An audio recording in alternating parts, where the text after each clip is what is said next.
Who would have ever thought the Marvels would be afraid of something that children love? We're talking about Five Nights at Freddy's, the box office sensation that is lighting up the charts and may just have a significant lifespan through November.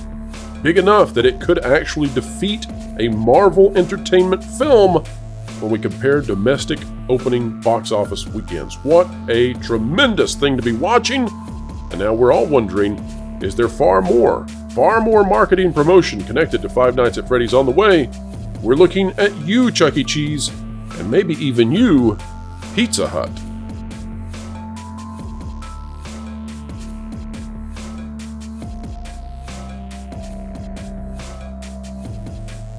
All right, folks, we're talking about Five Nights at Freddy's today here on the show.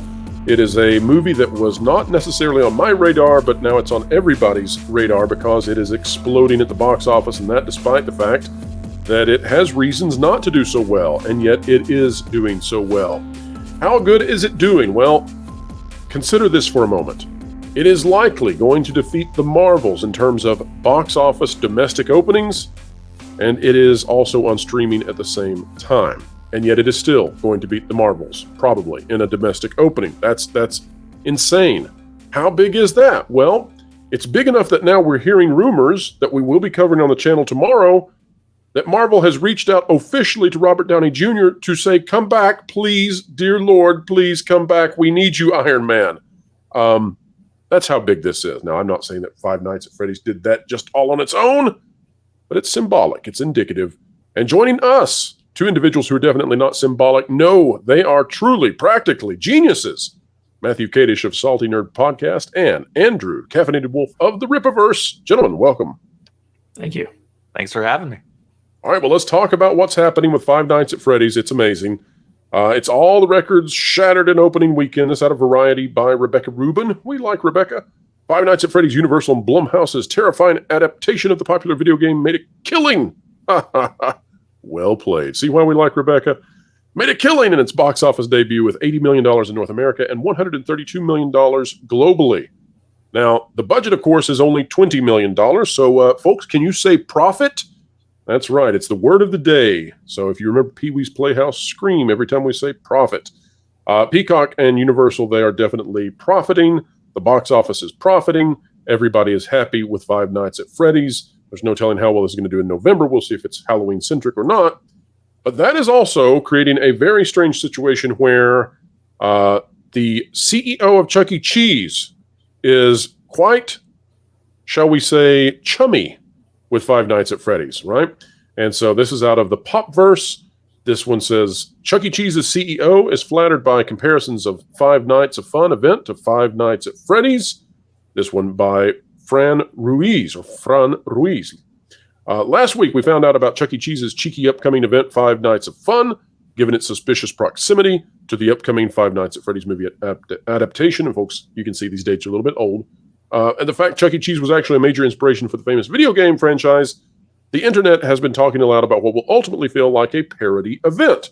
And essentially what happened here was that Chuck E. Cheese ran this promotion, Five Nights of Fun, which is a play on Five Nights at Freddy. And so FNAF is also, running off of Chuck E. Cheese as its own horror parody, satire, pastiche, what you will. But also it goes back, it harkens to the days of Showbiz Pizza and, Billy Bob and the animatronics that were up there. So all of this is leading me to wonder, gentlemen, given the success of this movie now, I want to go to Matt first. Matt, do you see any possibility of Chuck E. Cheese pizzeria restaurants, of them tying in FNAF more officially? Do you think it's a good idea? Or do you think that maybe there's a niche market out there for FNAF to do its own crazy pizza experience, maybe even at night?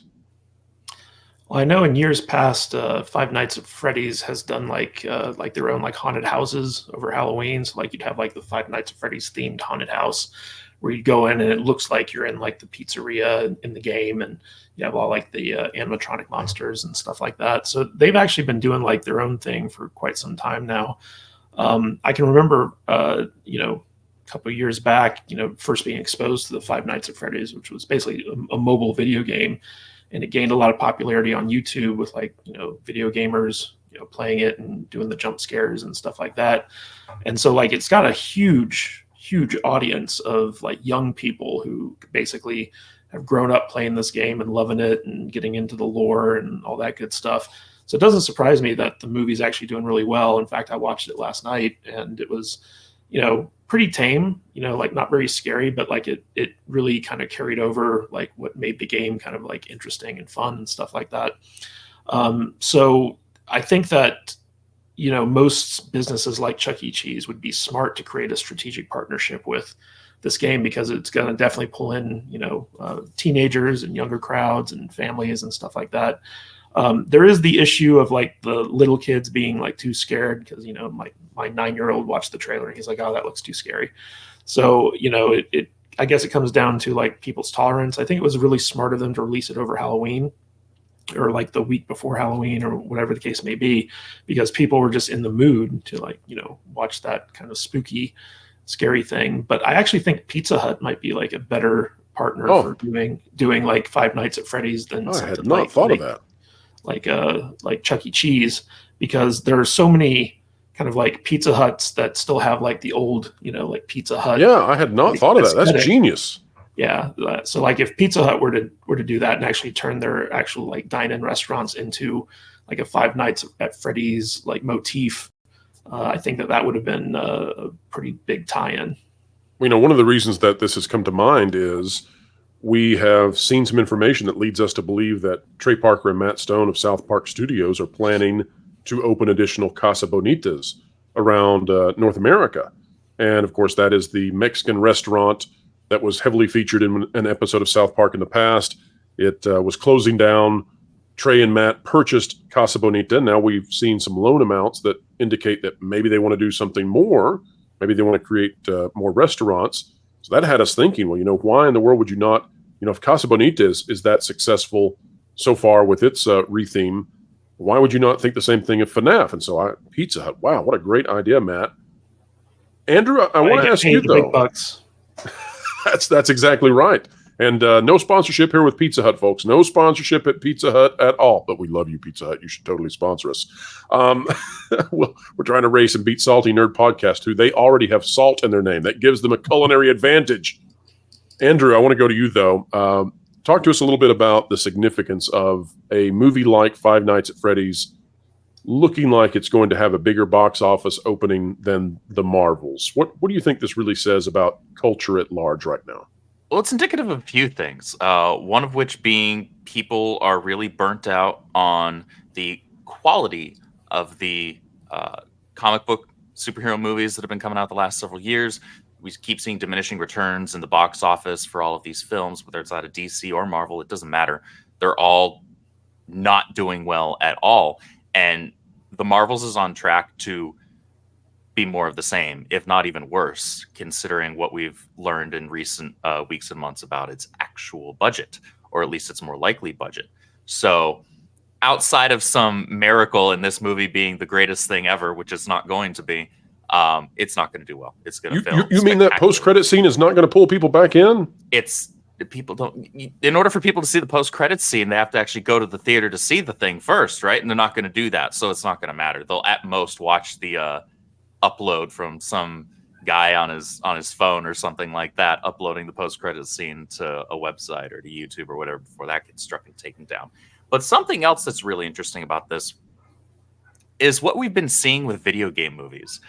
That's another great point. Had not thought of that. Yes, Andrew. So, movies for a while, the box office was dominated by the comic book movies, right? And the video game adaptations were kind of looked at as the joke. You had your one-offs here and there of movies that, did decently well and were at least moderately well received by fans. You got the Angelina Jolie Tomb Raider films. The reboot of that was actually pretty good too, if I may say so myself. Then you have the Sonic the Hedgehog movies, right?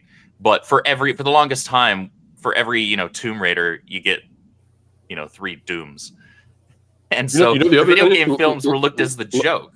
Let me hop in real quick, Andrew, because I want to make a quick point, and then you continue on, please. The other fascinating thing about these video game adaptations for film lately is that they're completely not woke. They're completely counter culture to Disney. In Sonic, you actually have a police officer who is the good guy, who is Sonic's best friend. In Mario, you have Mario, this little light-skinned plumber who turns out to be the hero at the end of the day. These are distinctly un-Disney, un-modern Disney. Continue on. I just had to say that.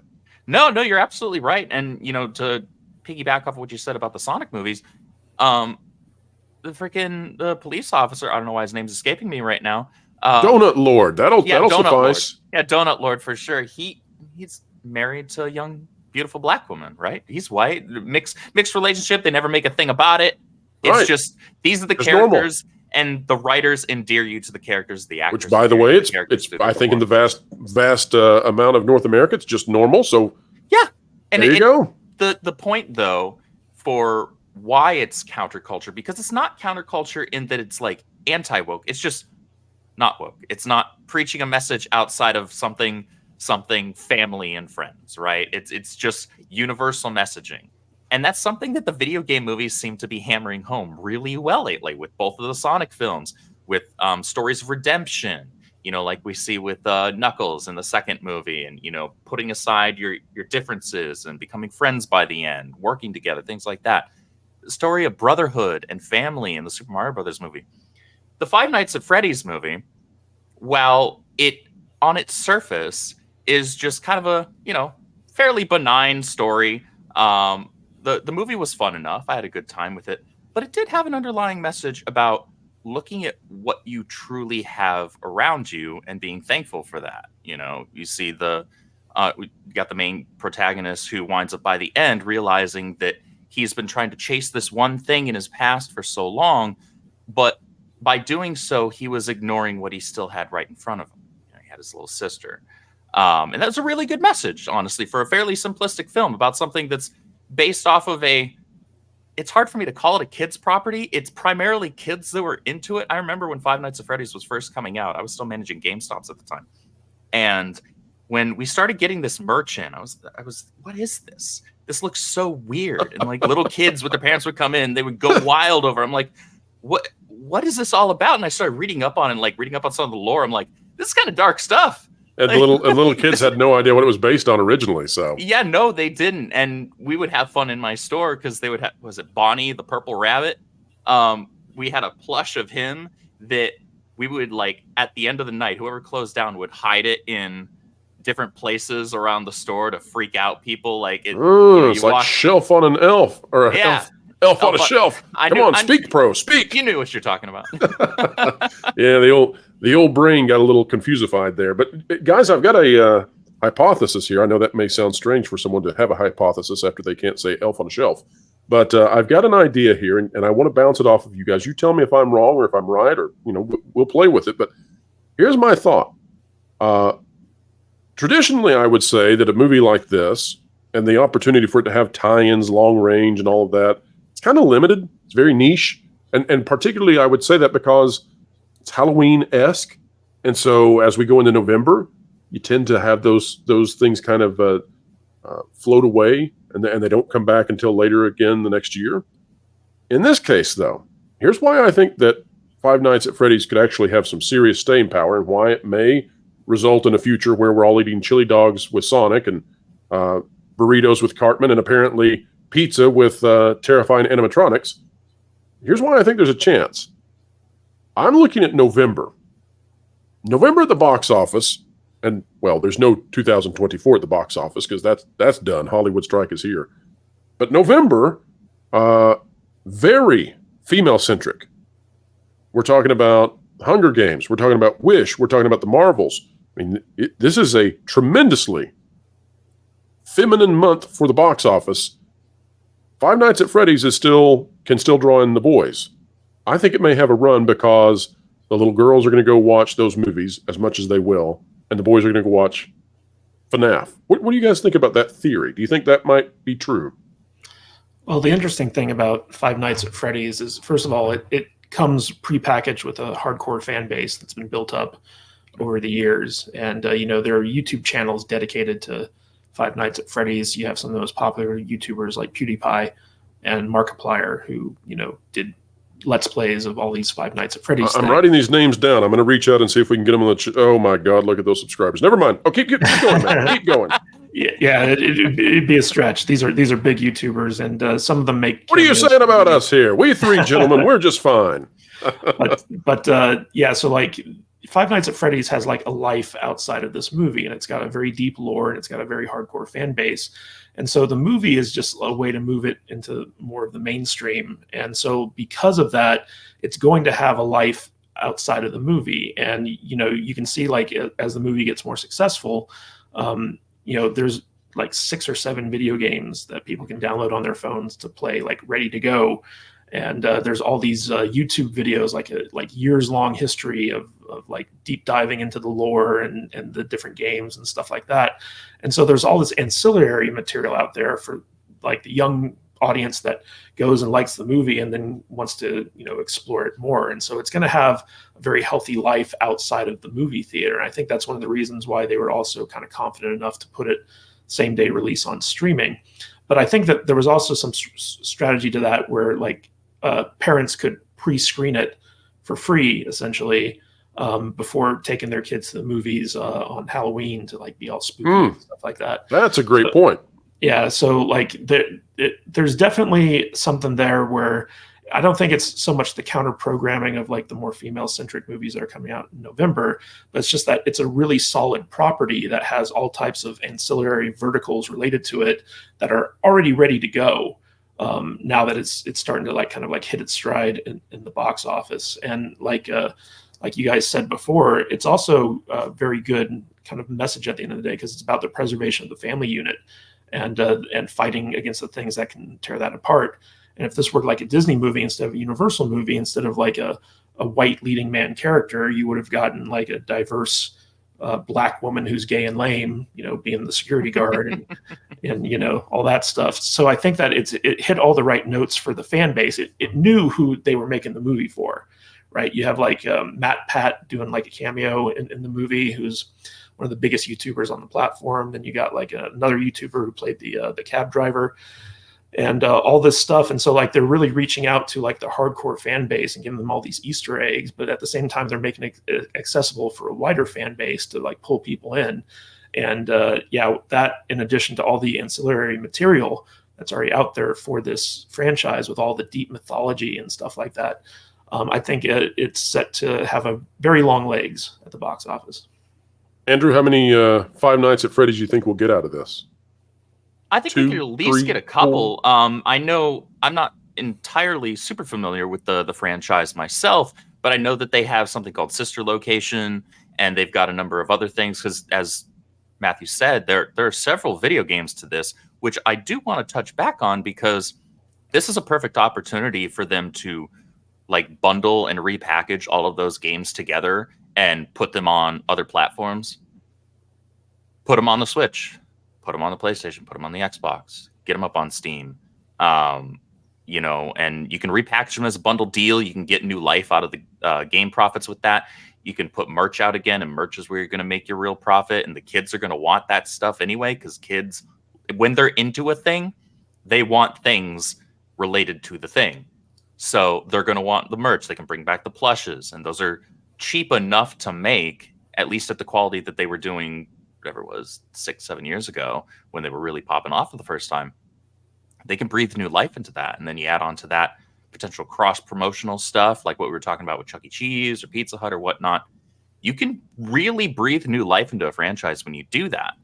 And I think that they've got a good opportunity for it. And you could make it a, you know, maybe not an annual thing, because when you release something annually, you inevitably start to see a drop in quality from that because you're rushing things. But if you do it, I don't know, maybe every other year you put out a new one of the films, like near Halloween, make it a Halloween event, make it a tradition.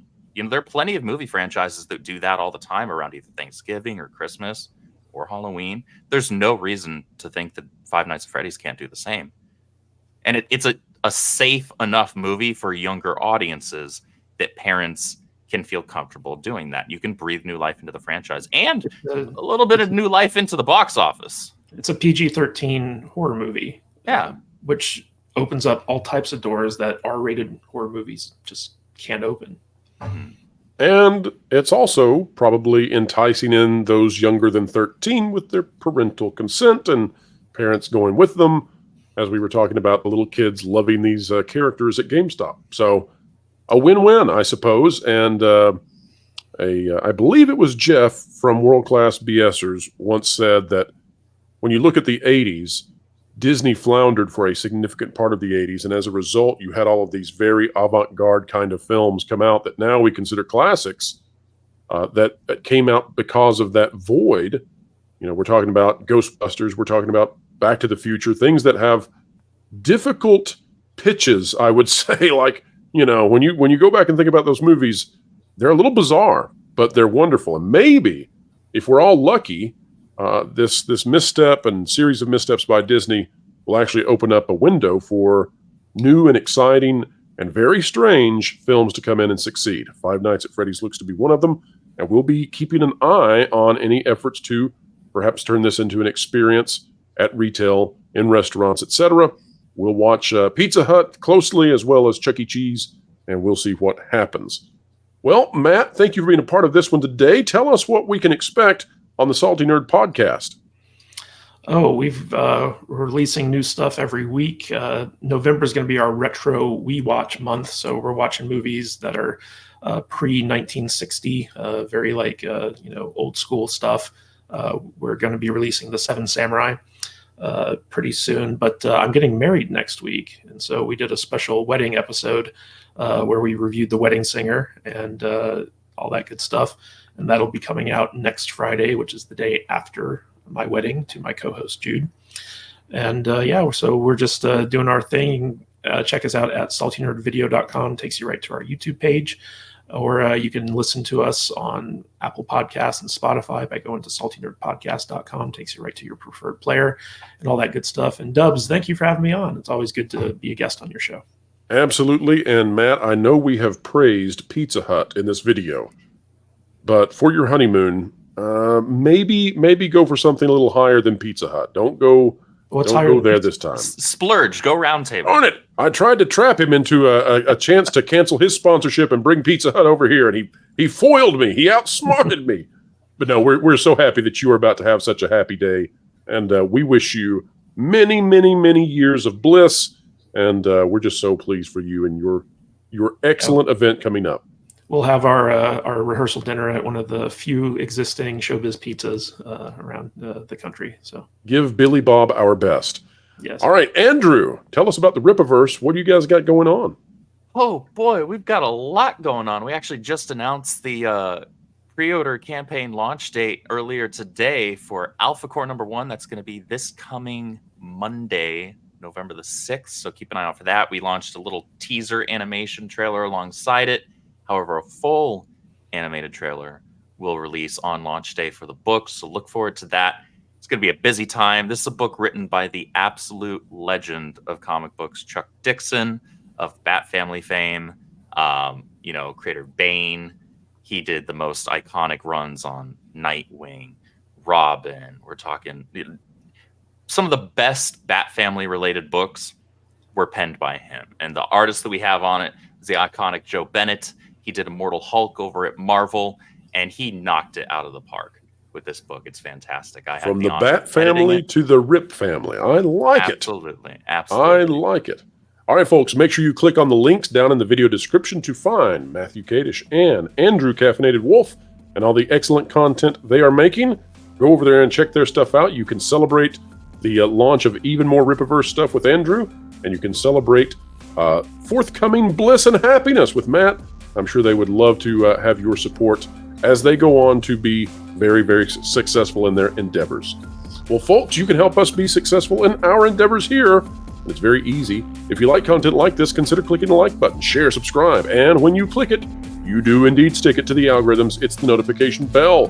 Drop a comment down below. This is not just a conversation between three people, but rather this is for an entire community. So join in. We covet your comments. We care about what you think. We want to know what's on your mind. The Pro Show is live Thursdays, 5 to 7 p.m. Eastern Time. We'd love to see you there.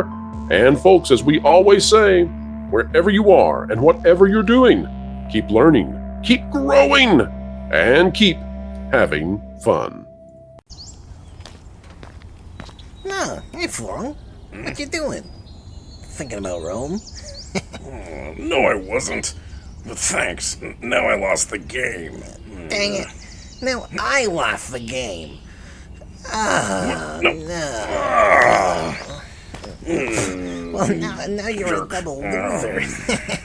Hey guys, Game. you know what would help you in your grief? Forgetting those things and filling your mind with articles from thatparkplace.com and using that website as a launching pad to get you lost in thought with all of the team from there. Yeah, that's actually a good idea. Yeah. Oh, well, Flora, would you look down here? I hate you.